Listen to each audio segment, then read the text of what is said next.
afhalen, to pick up,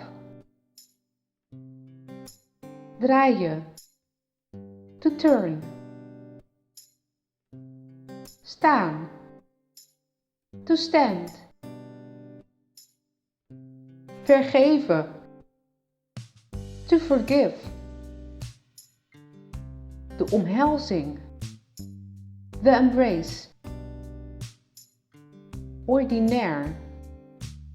vulgar, de relatie, the relationship,